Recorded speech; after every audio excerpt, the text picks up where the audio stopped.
വൃക്ഷാസനം ചെയ്യുന്ന രീതിയാണ് നമ്മൾ നോക്കാൻ പോകുന്നത്. പാദങ്ങൾ ചേർത്ത് നിവർന്ന് നിന്ന് കൈകൾ അതാത് വശങ്ങളുടെ തുടയോട് ചേർത്ത് മുന്നോട്ട് നോക്കി നിൽക്കണം. കാൽമുട്ടുകൾ തളരാതെ വലിഞ്ഞിരിക്കണം.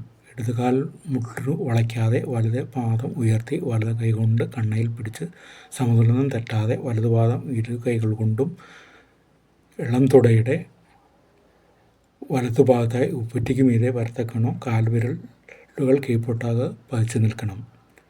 ദൂരെ കണ്ണുനിരപ്പിലുള്ള ഒരു വസ്തുവിൽ കണ്ണുകൾ ഉറപ്പിച്ച് സമനില തെറ്റാതെ തൊഴുത് കൊണ്ട് നെഞ്ചിൻ്റെ മധ്യഭാഗത്ത് വെച്ച് വിരലുകൾ മേലോട്ട് നീട്ടണം.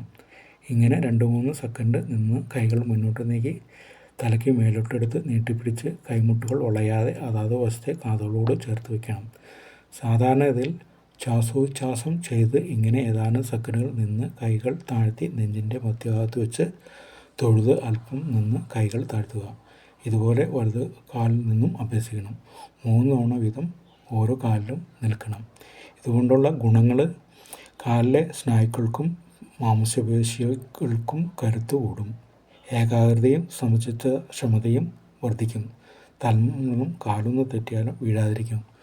ബാലൻസ് സംബന്ധമായ അസുഖം ഉള്ളവർക്കെല്ലാം ഈ ആസനം കൊണ്ട് ബാലൻസ് തെറ്റാതിരിക്കാനുള്ള മെച്ചമുണ്ടാകും. വൃക്ഷാസനം സ്ഥിരം പരിശീലിക്കുന്നത് പാർക്കിൻസൺസ് പോലുള്ള രോഗികൾക്ക് വളരെ ഗുണപ്രദമാണ്. തുടക്കം പ്രാക്ടീസ് ചെയ്യുമ്പോൾ വളരെ ശ്രദ്ധിക്കേണ്ടതാണ്. വേണമെങ്കിൽ ഒരു കസേരയുടെ സഹായത്തോടെ ബാലൻസ് ചെയ്യുന്നത് പ്രാക്ടീസ് തുടങ്ങാവുന്നതാണ്.